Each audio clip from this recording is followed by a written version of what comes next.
am Shira. I'm the Director of Development for PMSF. A lot of times people are like, well, what does that mean? And essentially it means I oversee all the fundraising for the organization. But if you put fundraising in my title, then people run the opposite direction. So Director of Development is usually what they call this position. And I don't want anybody to feel like they have to run away or scurry out of this session today. We appreciate and value everyone's support of PMSF in whatever way is comfortable for you and your family. But we are going to talk a little bit today about the many ways that you can support the foundation, or you can get your family and friends to support as well. And so I have a presentation today. I also have some goodies at the end, and I have some awards to give out. So I'm very much looking forward to this session. Of course this was working before. There we go. Okay, so we're going to start talking a little bit about the key fundraisers that the foundation actually has during the course of the year. I hope most of these are familiar to you, but if they're not, you will get a taste of them today. And this session is going to be a little bit more opportunities for interaction, so please at any time raise your hand if you have a question. You don't have to wait till the end. Which way? Toward you? Better. Okay, so this first fundraiser probably needs no introduction, and many of you are already wearing your shirts. What's interesting is we learned recently by talking to Dr. Katie that it's Phelan. So this is Phelan Lucky's campaign. And so this is Jen Randolph. So I'm sure most of you know Jen. Sadly, she is not with us today, but she is always here with us in spirit. And I know she's very excited to see the photo we took yesterday of everyone in their shirts. Jen started this as a family fundraiser. The top is cut off a little bit. In 2014, she didn't really expect that much out of it, but she wanted to give back to the foundation in any way that she could, and so she decided to do this t-shirt campaign, and it really has truly turned into a worldwide phenomenon. I mean, truly. As a director of development, we talk to a lot of other people who also do fundraising for organizations, and no one can believe me that a small rare disease group raises over $100,000 each year by selling t-shirts. I mean, think about that. So yes, I agree with you, Deb. That deserves a round of applause.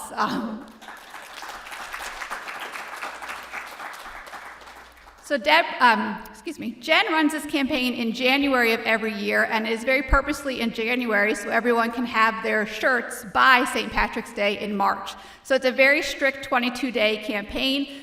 These are the only time of year that you can get the shirts. The shirts change a little bit every year, and the dates for 2025 are to be determined, but they're usually at the very beginning of the new year.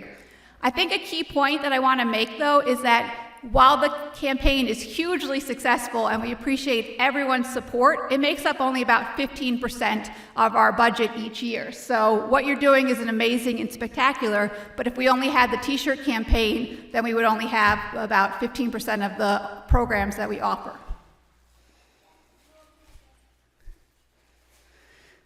Again, hopefully everyone is aware of this, but every other year approximately, we have an amazing opportunity to participate in the Giving Challenge. It's a 24-hour period of time in which donations between $25 and $100 are matched by an organization that's local to our headquarters in Sarasota, Florida. So again, this was a fabulous opportunity to not only donate yourself, have family and friends donate, but have that matched. And so we were very, very excited that this year we raised $120,000 during the Giving Challenge. So be sure to look for that. Again, it's about every other year.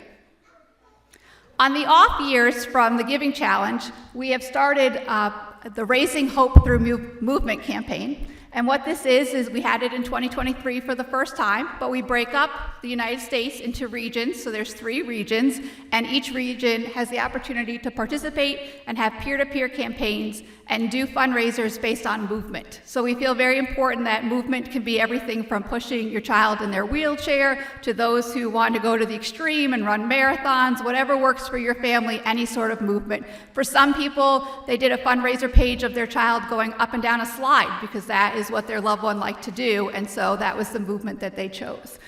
So we will be doing this again in 2025. The date's to be determined. We try to do it in the spring, so those people who like to be outdoors have the opportunity to do that and not be freezing cold. In Florida, we don't want to do it in the summer because we have the opposite problem. Hopefully you saw while you were here that this year, instead of In It to Win It, for the raffle, we have done the Raising Hope raffle. It has changed format to be online so that even people who are not here in person can participate in the raffle. We have 10 different bundles of items that we're offering, so they're kind of categorized. We have one for your loved one with Phelan-McDermid syndrome. We have one that's just filled with gift cards as an example, and some other variety of different opportunities for bundles. And so we would love for you to participate. Obviously, you get the joy, hopefully, of winning one of the prizes, but if not, the money helps the foundation. So there's the QR code for the raffle, and it goes to the 24th. So I'll give you a second to take down that QR code. Oops, I got a little ahead of myself. Okay, I see one of our stars in the room. Emily is over here. We do Giving Tuesday every year as a fundraiser, and that's always the Tuesday after Thanksgiving. So this year it's actually in December. Usually it falls in November, but it will be December 3rd. And we have so many families who participate in Giving Tuesday in a variety of different ways. So some families make donation through our donation page, which is lovely, and we appreciate that. A lot of families use this as an opportunity to do a Facebook fundraiser. So they'll do a Facebook fundraiser on Giving Tuesday and have friends and families participate. We actually raise a lot of money through those Facebook fundraisers, so if anyone's interested, we greatly appreciate that. But this really kicks off our year-end appeal. Oh, I'm sorry, guys. I missed one in the way.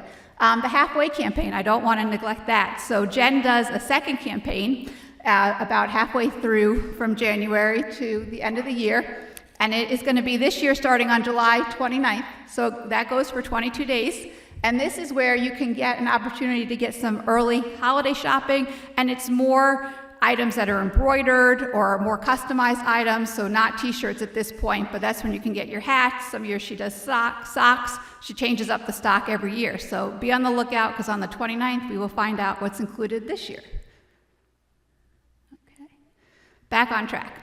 So we, after Giving Tuesday, we do what's called our year-end appeal, and this is a multi-channel opportunity, so some people get things in print, some people get it in email, social media, but we really try to end the year on a very positive note, meet our fundraising goals for the year, hopefully exceed them, and a lot of people are very eager end of the year donors. They want the tax write-off, or they're in that gratitude season at the end of the year. So this is something that you will see every year at the end of the year. So that's what the foundation does, but the heart of how we raise money is really our family fundraisers. It's the families who get involved and engaged, and there's so many different ways that families can get engaged, so I want to share some of them with you today.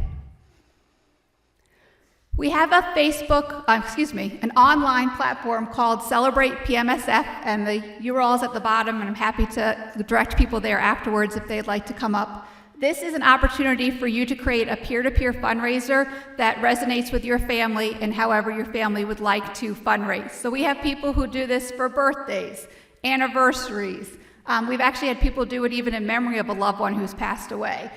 So people can do a sporting challenge, they can just do a regular fundraiser, it's kind of whatever works for you, but it gives you an online platform where you can create a page, you can have a thermometer, you can direct people specifically to your fundraiser, know who your supporters are so you can personally thank them. Of course, the foundation will thank them as well. But it's a great opportunity to kind of do it yourself, DIY, but have some support from the foundation by being on our website. So now we're going to start with my first award. I think it's important not only to tell you what we do, but to talk about some successful campaigns we've had as well.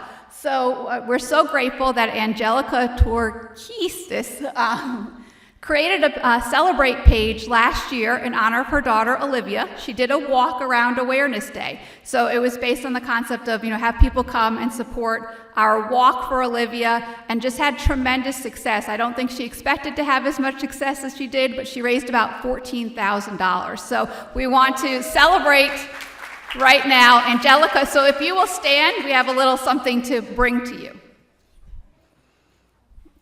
And I'm highlighting people too today, because hopefully after our session, you can go up, you can talk to them personally about their experience with their fundraiser, and get some different thoughts of your own. So thank you, Angelica, for the Best Celebrate campaign.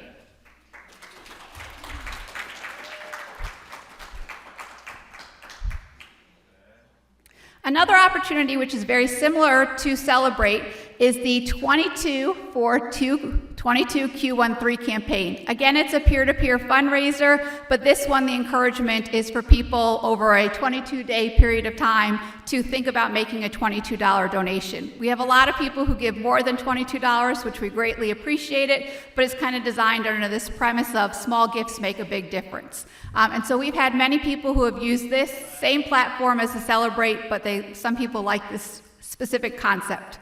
So I would be remiss if I didn't speak about our top fundraiser for the 22 Q13 page, and that is the O'Boyle family. They are not with us today, but they have used this campaign for years and years to honor Shannon and now in memory of Shannon, and they've done a lovely job with that, so I want to thank them for that.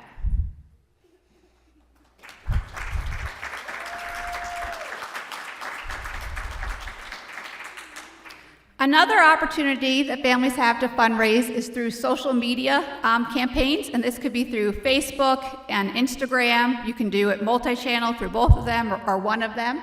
And these are great fundraisers. It's easy to do on your social media page. You can do it for your birthday. You can do it, like we said, for Giving Tuesday. You can create one just because it's next Tuesday and you think that that would be fun to see if that Tuesday you can raise money. It's really up to you as far as that's concerned. But please don't sleep on the opportunity to use Facebook and Instagram as a tool to get friends and families to support.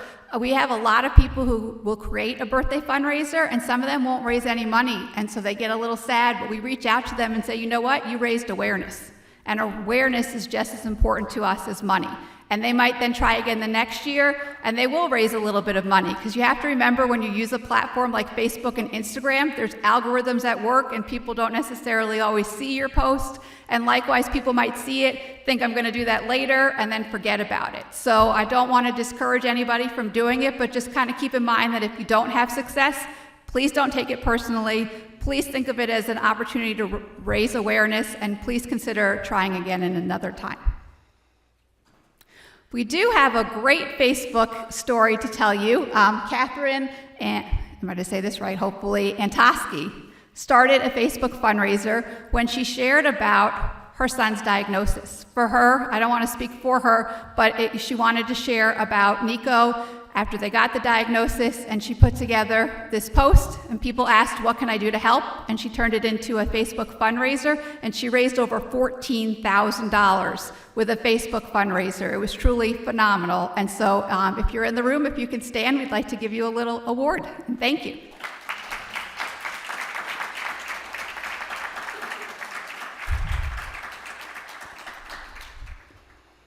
Truly incredible, and like I said, I mean, we raised the gamut from these large ones to ones that raised $22, and we appreciate each and every one.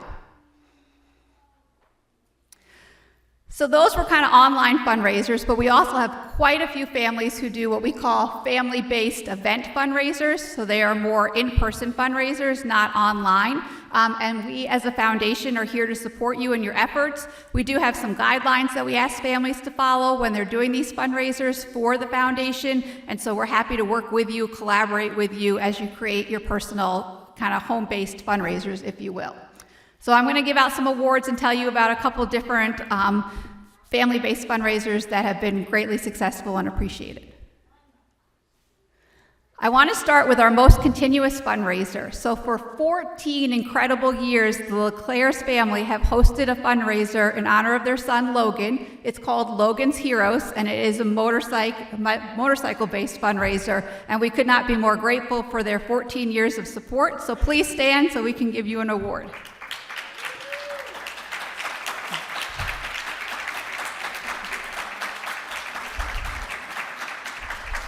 And there's Logan, so thank you, Logan. And I want to say they're taking a break this year, but they assured me that they're going to try again for next year, but their time frame conflicts when the conference is. So I said, well, we just have to move the next conference date then. It's easy as that. So we have our next award for our most unique fundraiser, and this is for Philip Robinson for his Endure for Eden. So I have a unique award for you as well. So if you want to hand me that. Yes, thank you.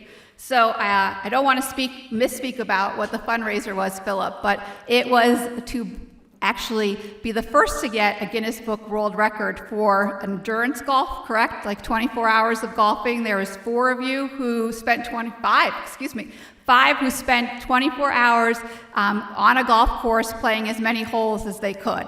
Truly incredible, very unique event, but amazing job. We were lucky enough to have a brother of someone with Phelan-McDermid syndrome as one of the golfers as well. So Philip and Zach Burnett and some of Philip's friends. So Philip, we have the gift that everyone else got, but we felt like the most unique one also deserved a course map for the course that they played on. So if you stand, we'll be happy to give you your gifts, and thank you. And a shout out to his wife, Emily, because I know she was very much a participant in the whole process.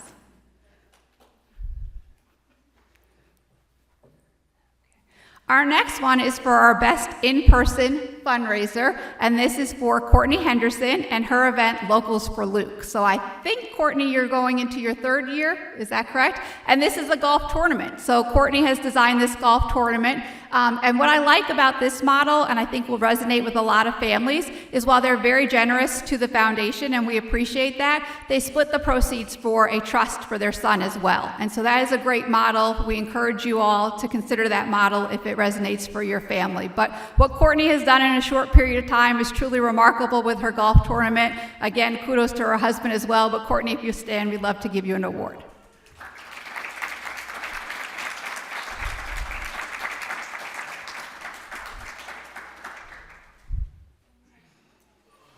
And next, we have our Best Giving Tuesday fundraiser, and this is for Lisa Newman-Wise and her husband, Brandon Crow. They do a fundraiser for their son, Ames, each year on Giving Tuesday, and they do a match. So it is predominantly, I believe, Facebook-based, but they also take donations through our website and any other way that they can, and they match based on his age. Although I did hear, which is very understandable, that at some point they will tap out on that amount, but we haven't reached that yet. And it's truly remarkable to see their community come together in support of Ames, and we are forever grateful. So thank you for your support. If you will rise now.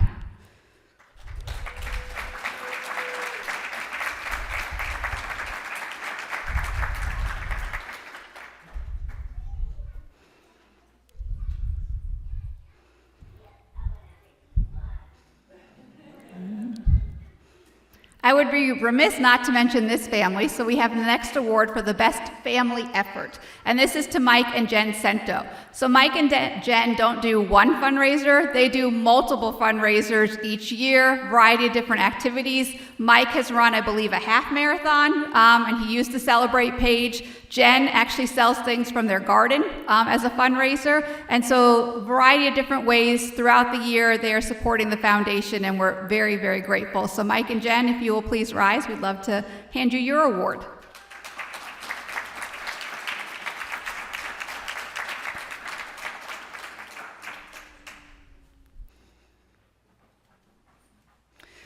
And then the next award we have is Best Community-Driven Fundraiser. And so I think most of you know Deb Denmark and that she raises money for Team Drew for her son. And Deb is just somebody who, everybody who knows Deb is participant in fundraising as part of Team Drew. And so she even gave me this to show you on the back, the community and the support that she receives. So Deb gets people from Rotary, she gets people from local businesses, she gets, the person in the neighborhood that's walking their dog that she passes by. She talks to them about Team Drew and she gets them to be a participant and help out. And her fundraiser usually is around the time of Awareness Day. So we are so grateful for all your years of dedication and all your hard work. So thank you, Deb. So if you please will stand.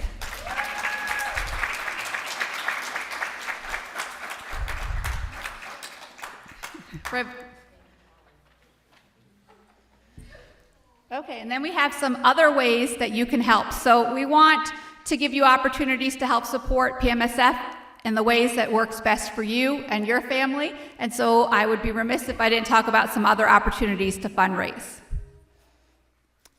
Something that we really hope that you've seen over the course of your time here at the conference is our Sustainer of Hope program. This is our monthly donation program, and I have to give another shout out to Cynthia because she's helped tremendously in increasing people's awareness of this program and that it exists, and so we will be continuing those efforts.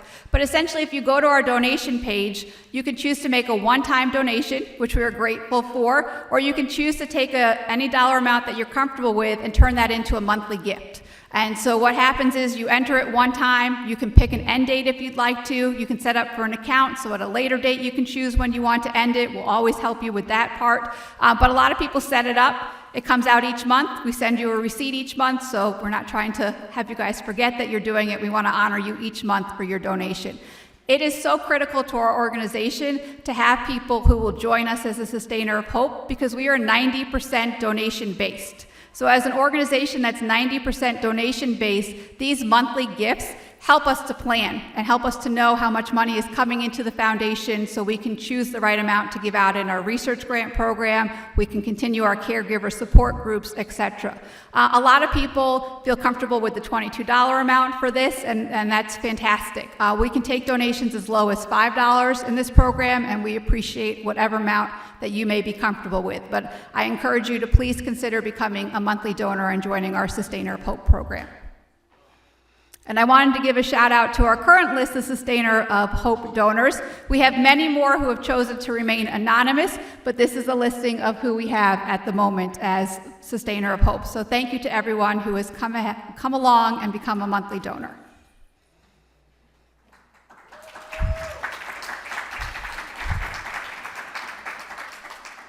And as I said before, 90% of our work is supported by donor dollars, so I wanted to just share some other ways that you might consider helping us. A lot of people give through employee giving, so depending on the company you work with, there's different opportunities for employee giving. Some companies will actually match your donation. We get a lot of year-end gifts for Giving Tuesday, where companies are even more generous and they'll triple match your gift. And so this is dependent on who your employer is and how their system works, but we're happy to help guide you in this process. Essentially, it comes out of your paycheck and it's pre-tax too, so it helps to reduce your tax liability. Matching gifts. So again, some employers will match gifts. We have other opportunities when we have the Giving Challenge, Giving Tuesday. We usually provide a matching gift at that time where somebody in our community is generous enough to match your donation, and there's opportunities through different corporations, etc., where they'll provide the match. Gifts from donor-advised funds. We have some families who have their own donor-advised funds. I have a shout out in the back to somebody who does. Or they have family and friends who have donor-advised funds who are willing to give gifts to the foundation through their fund. And it's truly remarkable because I have families who will do a fundraiser and had no clue that they had someone in their life who had a donor-advised fund. They find out about it, they're eager to give, and we've gotten donations as high as $10,000 from friends and family. They had no clue that that was even a possibility. And we have a very generous anonymous donor who gave $100,000 this year through their donor-advised fund. So, I mean, it's just incredible. You can choose to remain anonymous. You can let us know. We currently are getting one donor-advised gift each month that's anonymous, but it's been coming in monthly, and it's really remarkable to see the support we get from those donor-advised funds. A donor-advised fund. So I will also shout out to Mike Sento. He might be able to explain that a little bit more in detail to people, but essentially it's usually through a community foundation. You can set up an account, and then there's some reasons for tax reasons that it's attractive to people to have a donor-advised fund, and then you get the opportunity to award grants through your fund. And so people do that, and the money can kind of stay in that fund for as long as they want to have it stay in the fund, and they can disperse it as they want. But great question. Gifts of stock too. We've been very fortunate to have people for a variety of reasons who have wanted to sell off some stock, and rather than sell it off personally, they will transfer it to the foundation, and then we will be the recipients of those stock funds. So we do have that ability. I think it's nice for people to know that that's an option as well. And then legacy gifts. So that's planned giving. That's gifts that come in your you put in your will, and at the time, unfortunately, of passing, then some of that money can get transferred to PMSF. So that is another way. If you are thinking about planned giving, we appreciate it if you let us know. If you put us in our wills and trusts, obviously we hope that we don't see that money for a very, very long time, but we will make note of that so we have that information. So every dollar truly does make a difference. I really cannot reiterate that more. $22 times 3,000 individuals who are diagnosed with Phelan-McDermid syndrome, that adds up quickly. And so if the families are considering donating, it really makes a difference. And if they can reach out to their networks, it even makes even more of a difference. We are a rare disease group, right? So one of our barriers are people don't know about Phelan-McDermid syndrome. And so raising that awareness is a key piece as well. So people just knowing that Phelan-McDermid syndrome exists is a huge step forward. And then if people know about it, know about your loved ones, it's just surprising to see how quickly people jump and say, I want to help in some way. And for some families, the best way that they can help is supporting the foundation, and we appreciate that. So thank you for your time. I wanted to take some time to allow you to talk to some of our award winners, ask questions about their fundraisers, please, and let us know your thoughts. So I am going to have a microphone, and my daughter, who's been my assistant here, will take it. And if anybody has any questions, raise your hand, please, and we would love to hear them. And then after that portion, I do have some goodies to give out, so don't run out of the room quite yet. Anybody have any questions, want to hear a little bit more about the fundraisers? I'm going to ask if Philip, if you don't mind sharing a little bit more about Endure for Eden. I think it's really cool, and so not to put you on the spot, but we can bring you the microphone and you can tell us a little bit about your unique fundraiser.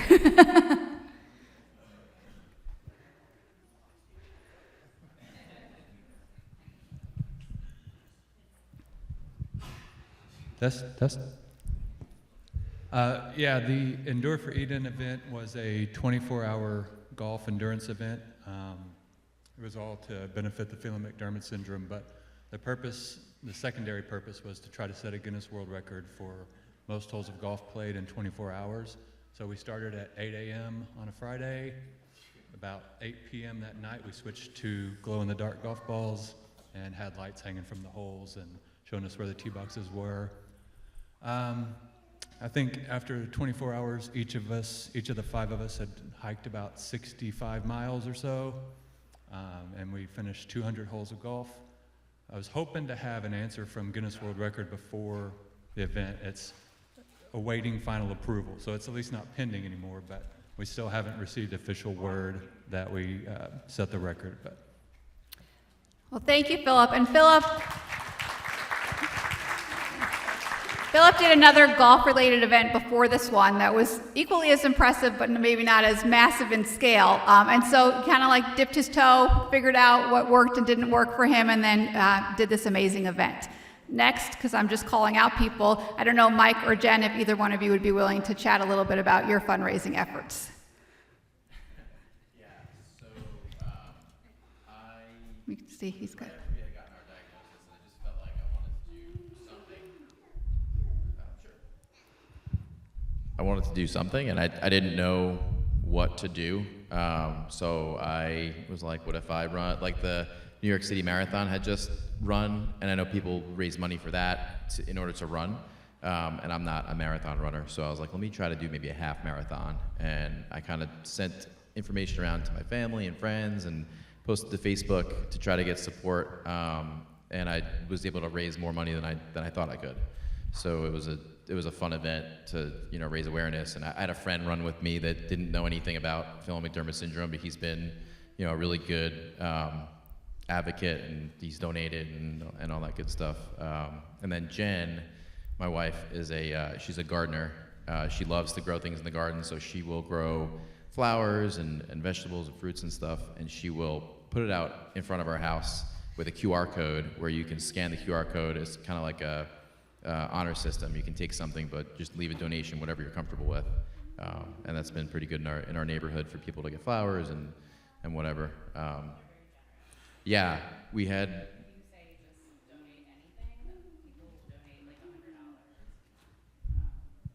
Yeah, it truly is remarkable, right? You think maybe you'll get $1 or $2, and then you do have those people who are very generous. I don't know if Courtney or Katie, if either one of you are willing to talk a little bit about your fundraising experience. It's okay if you don't want to, but if you do, I think Courtney is, Ada, if you want to give Courtney the microphone back there.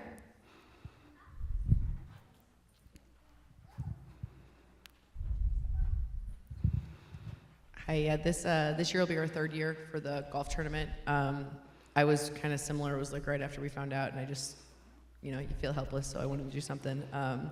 And I found a golf course that would let us bring in all of our own things, so it's not a super fancy golf course, but it's really local to us. And then I talked to a woman, Veronica, who lives in Texas, I believe, and she used to do a golf tournament for the foundation, and she was a wealth of information. And she basically said, don't pay for anything. People will donate everything, and she was correct. It is amazing how much people are willing to give. We do a raffle and a silent auction, and we make a lot of money on those. And they don't, people don't really care how much they can, I feel like I have more luck with local things than I do corporations. So businesses throughout, and I called it Locals for Luke. I tell people he's from Wentzville. This is what's going on. I give them information on the syndrome, and I've actually found people around the area, and they're like, "Oh, my nephew has Phelan-McDermid syndrome." It's crazy the people that you run into and how much people are willing to give. The first year we raised about $40,000, and then last year we raised $35,000. So it was a little bit less, but it costs a little bit more to put it on last year. So, but yeah, it was. We do put some in the trust, and then we give a percentage to the Phelan-McDermid Syndrome Foundation. But it's been extremely successful, so we're hoping we keep coming up with new ideas and learning, and this year it's October 5th, so. Thank you, Courtney. Do any of my fundraisers at the other back table want to speak a little bit? It's totally up to you.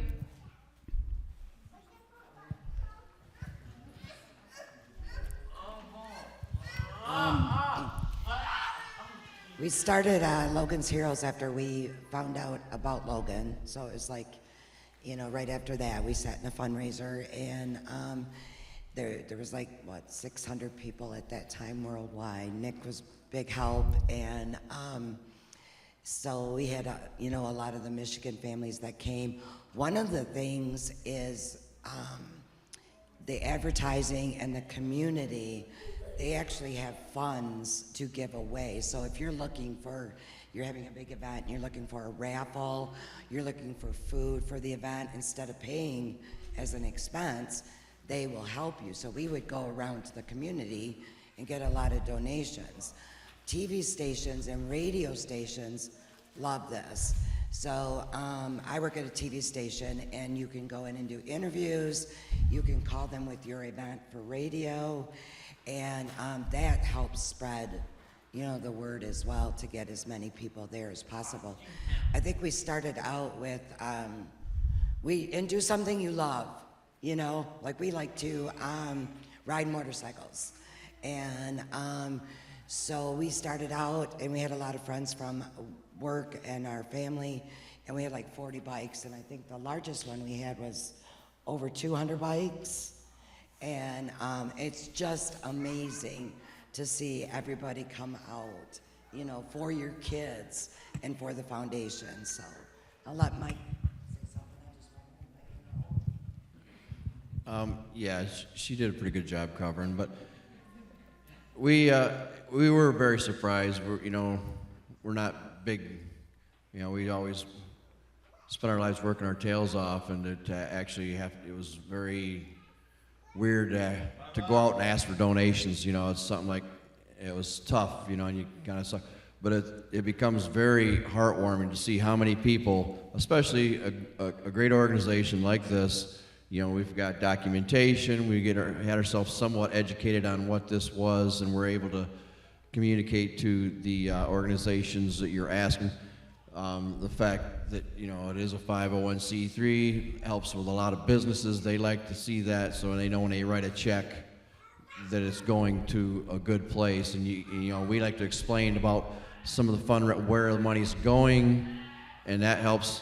And one thing I will say that, we always got a lot of compliments about the fundraiser, but one of the things that helped us too in doing it year after year, we always made sure to post who donated, whether it was $50 or whether it was a bread company that gave us buns or whether it was a gas station giving us a gift card. We made sure that their names were out there so that everybody could see them. We begged people to use these businesses, and when you go in there, tell them thank you for supporting. That's why we're using your business. You supported, our fundraiser.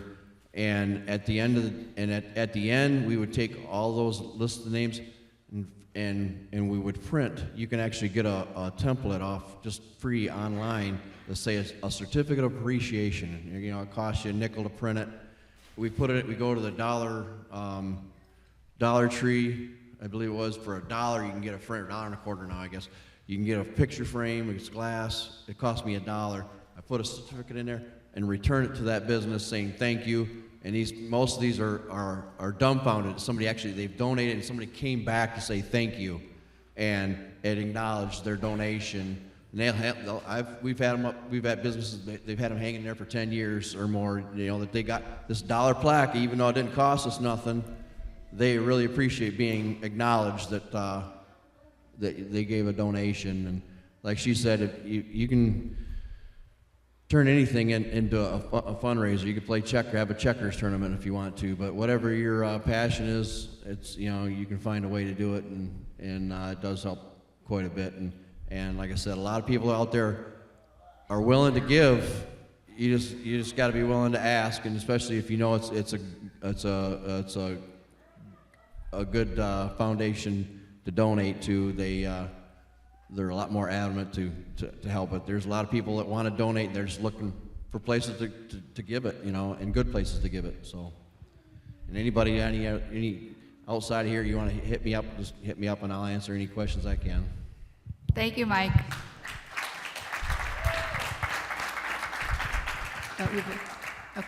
Yes. I have two more people who want to say something, but I want to point out a couple of things that were said.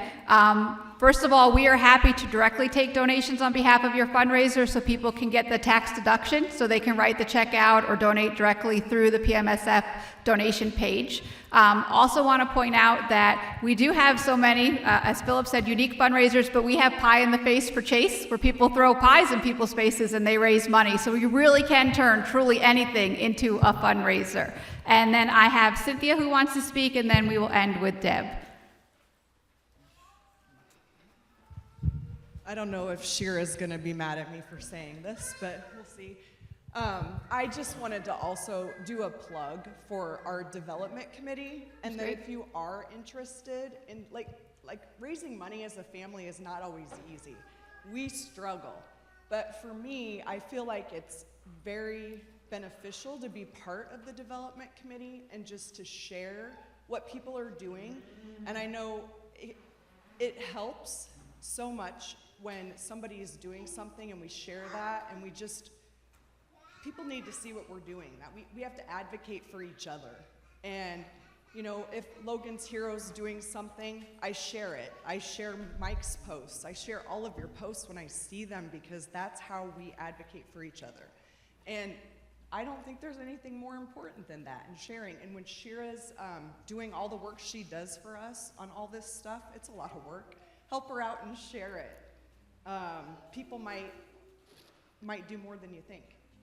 Thank you, Cynthia. And thank you for being a member of the development committee and for that plug. Join us if you're interested. Please, we meet, right now, currently we meet the third Thursday of each month through Zoom at 6:30 p.m. Eastern Time, but we're also flexible of looking at a different time if that works for people. And some of what the committee does too is help me with the fundraisers. I'm not asking them to raise any money, but what's the best way to reach out to our community? We were doing a lot of our advertising just on social media, and we had a couple people on the development committee say, you know what, I'm not on Facebook, so if you don't email me, I would never know this is happening. Or the best way to thank me is a phone call. Would you consider doing phone calls rather than just emailing? So just sharing your insights and your perspective is so important. So that was excellent, Cynthia, and thank you for that. And then I think our last person who's going to give us some insights doesn't really need much of an introduction, but Deb, if you would be willing to share, we would very much appreciate it.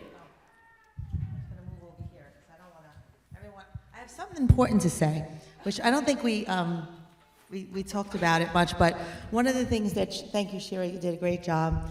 One of the things she talked about was awareness. So if you do a fundraiser and you don't raise any money for the fundraiser, and you reach out to individuals on your Facebook page or Instagram, you're raising awareness. And one of the things that we did a long time ago, maybe it's like 5 years now, we were advocating for a specialized awareness day. So with the help of other moms and myself, we were able to get proclamations through each state, and now it's a nationally recognized holiday, which so congratulations.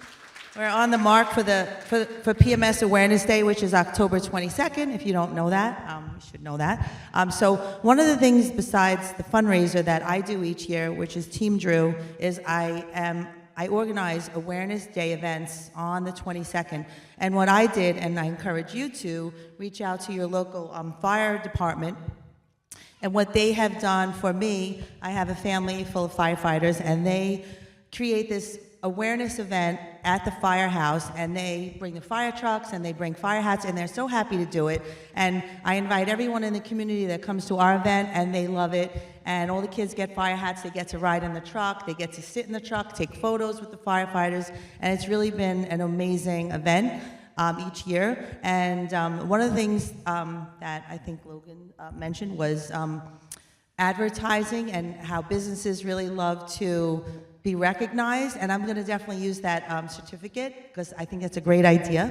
But one of the things that is important with advertising and the media, and for TV stations and whatnot. So what I do is, I have a very dear friend that is in the media, and she's a reporter, and she records all our events. And so they're out there, and they're on Facebook, and they're in the paper, and they're printed. And when businesses see who the sponsors are for these events, and they see their name in the paper, they're much more willing to continue to do it, even though they love to do it and get recognition. But the businesses really like to get that recognition. So I think it's a great idea to try to put it in print, so you could share it. You could have articles to share with the community, and then that will encourage more people each year to do the same. So that's how I do my fundraisers, and I try to get the community involved and my children. I have, my son's name is Drew.